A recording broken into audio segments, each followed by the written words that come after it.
तर अजितदादांमध्ये मुख्यमंत्री पदाची क्षमता होती. महाराष्ट्राला एक चांगला मुख्यमंत्री मिळाला असता. राजकारणामध्ये दादा मोठी इनिंग खेळतील असं कायम वाटायचं. पहिल्यांदाच दादांनी टायमिंग चुकवलं. शोक प्रस्तावादरम्यान मुख्यमंत्री देवेंद्र फडणवीस भाऊक झाले.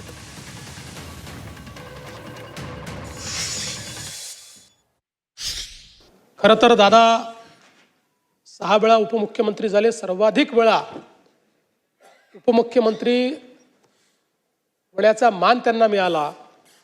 पण अनेक वेळा ते असं म्हणायचे की मी कधीतरी मुख्यमंत्री होईल, पण मी उपमुख्यमंत्री मात्र नेहमी राहील. अशा पद्धतीनं अनेक वेळा गमतीने ते म्हणायचे.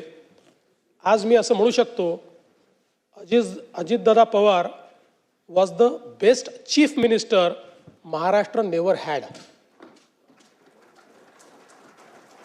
एक जो चांगला मुख्यमंत्री महाराष्ट्राला मिळू शकला असता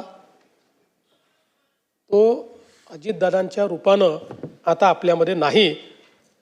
आणि मला विश्वास आहे की शेवटी कधीतरी त्यांचं स्वप्न देखील नियतीने पूर्ण केलं असतं. त्यांच्यात ती क्षमता निश्चितपणे होती.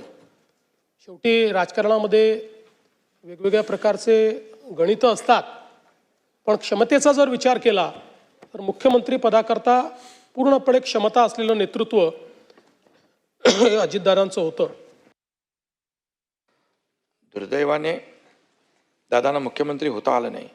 दादाने सल त्यांनी आपल्या मिश्किल शैलीत तिथं बोलूनही दाखवली. ठाण्याच्या गडकरी रंगायतांमध्ये नशिबाने साथ दिली असती तर भविष्यात ते मुख्यमंत्री झाले असते. पण आपण सर्वांनी प्रांजळपणे कबूल करायला हवं की महाराष्ट्र एक कर्तृत्ववान नेत्याला मुकला आहे.